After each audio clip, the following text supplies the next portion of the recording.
Give it Giggsy? You bet. Welcome everyone to my PES 2021 Master League with Manchester United. It was inevitable really that we was going to be giving the job to Ryan Giggs. He is one of 3 new managers on the PES 2021 season update.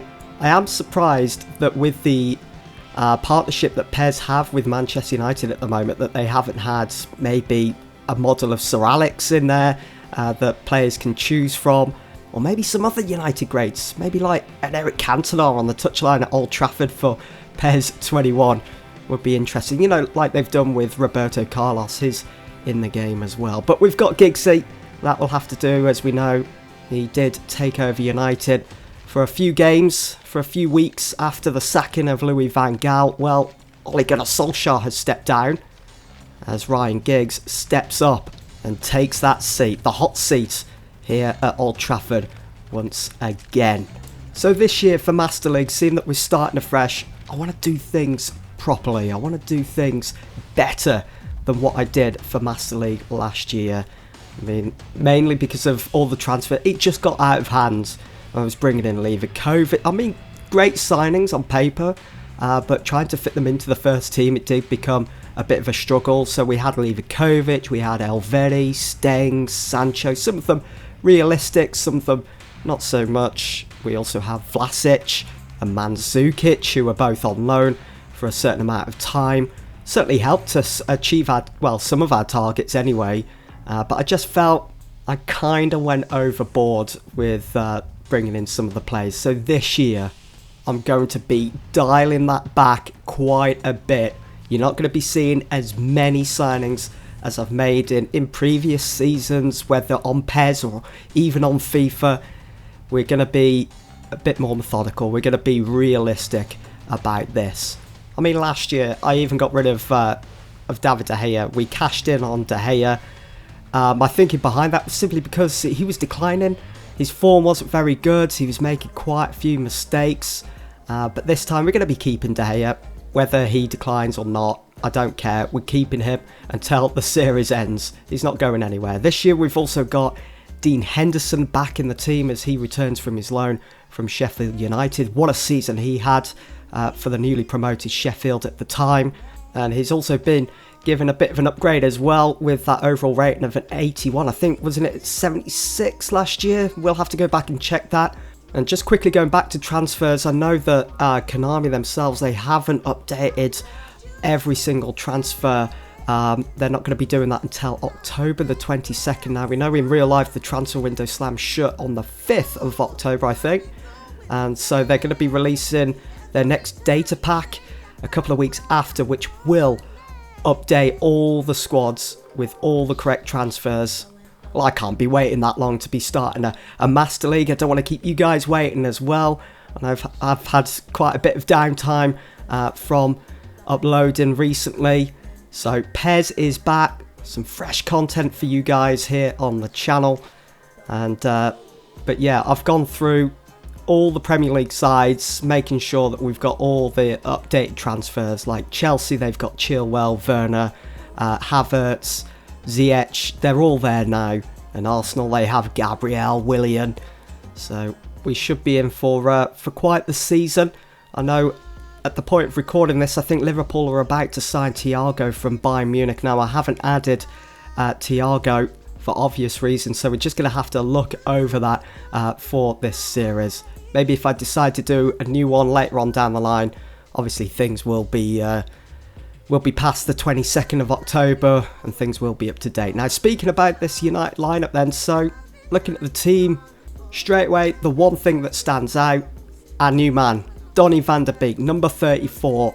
Just imagine that midfield 3 of Pogba, Bruno Fernandes and Van der Beek. All depends on what sort of system we're going to go for. Do we go for a 4-2-3-1 and have Van der Beek in that number 10, drop in Bruno Fernandes a bit deep? I think Bruno can drop a bit deeper than Paul Pogba. Or do we go for a 4-3-3 and have them 3 dominate the midfield?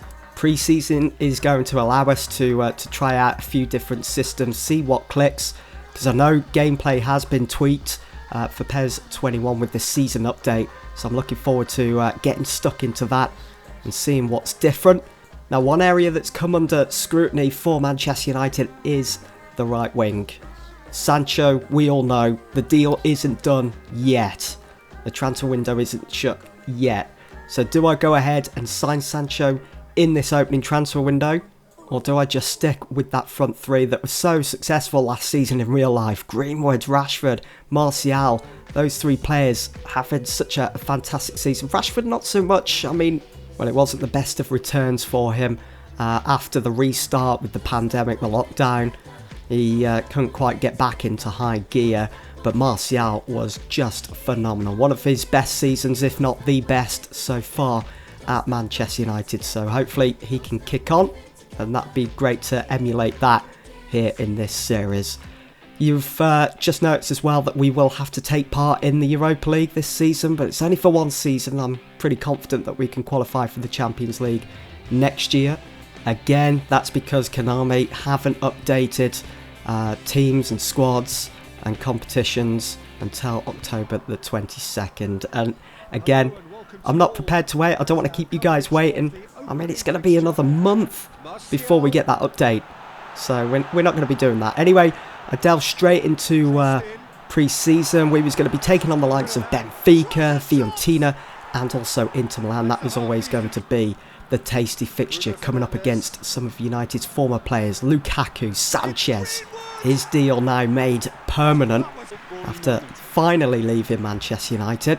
It's good to get him out the door, but you can see how nicely we were linking up so late on in this game. And it was Dan James that opened the scoring in 73 minutes, earning that trophy there. Super sub. He had come off the bench to replace Marcus Rashford, and what an impact he made. If he continues this throughout pre-season, he's going to be giving me a headache come the first game of the new season. Do I choose James over Marcus Rashford in that starting lineup? Also notice that Donny picking up his first assist for the club, even though it's in pre-season. You can see how fluid we seem in the final third. It's looking very promising for the season ahead. Our attacking patterns, quick tempo, 1-2s, and Donny's quality certainly added to that, especially in this game against Benfica. Anthony Martial with his first goal in pre-season, making it 2-0, finishing the game off for United. The first half certainly wasn't the best viewing for United, as we tried to shake off those cobwebs of being out of action for a couple of weeks. But come the second half, we found our rhythm. We certainly got going. We kept a nice clean sheet with David De Gea in goal. 2 goals from James and Martial. Everything certainly pointing in the right direction as we headed into our second game against Fiorentina. And this game did see Catrone back in the side as he returned from his loan. I think that's right anyway, from Wolves last season. We know how incisive he was on PES 20 last year whenever we came up against Wolves. He did net a few against us, I believe.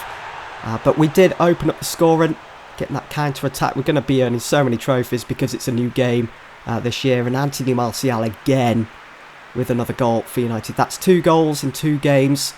He's certainly looking sharp already. Ready to get the season going here. And just quickly, if you are wondering, I am doing post-commentary just for this video. Live commentary will return for the second. Look at that finish from Anthony Martial. So confident on the outside of his right foot. Completely messed this up with Maguire.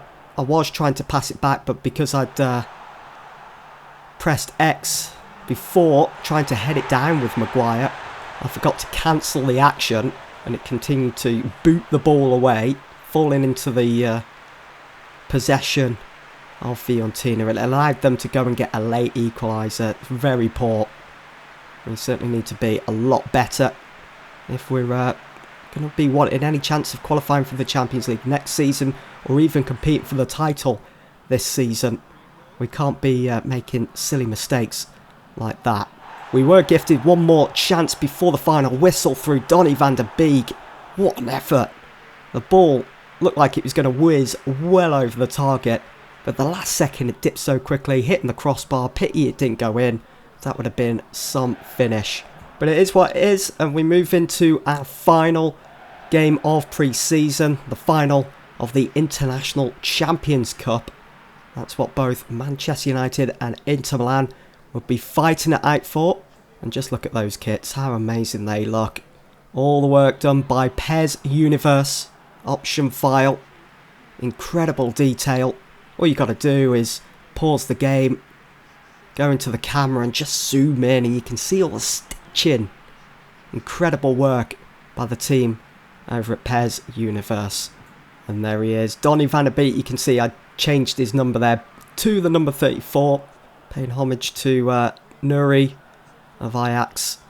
As we started this game off really well, Anthony Martial, who's been in the mood for the last couple of games of pre-season, was certainly in the mood for this game against Inter, coming up against a couple of his former teammates. Although Inter Milan certainly looked that more threatening in front of goal. You could see Romelu Lukaku making his presence known here, but David De Gea putting a stop to him. I think the one thing I could take away from these 3 pre-season games is we're going to be rolling with the 4-2-3-1. I did try the 4-3-3 in that game against Fiorentina. That game ended 1-1. We also conceded. Whereas this game and the one against Benfica, we just looked incredible, with so much promise shown just with that 4-2-3-1 system, the most used today in the world of football. It's a great turn here from Vecino after that free kick as he chests it down, pulls it around the defender, hits it on the volley, but David De Gea was certainly sharp in this game. So many saves made. And just watching this back now, Rashford taking the shot first time, you could see Agallo's movement. He was in bags of space. All I had to do was just slip it on through. Agallo would have had that free opening. Well, no doubt, I'm sure Agallo would have put it into the back of the net. And how about this for a few tense moments towards the end. 6 minutes to go. Victor Moses coming on to replace Candreva. And you can see Romelu Lukaku. I'm surprised he came short for that, being the aerial threat that he is. And it was him that crossed the ball in, but David De Gea, those reflexes of his, cat-like. And we did get one final moment to kill this game off through Dan James. But the keeper, Handanovic, coming out, making himself big. And the game ends 0-0. It's nice to see that we can compete against some of Europe's finest.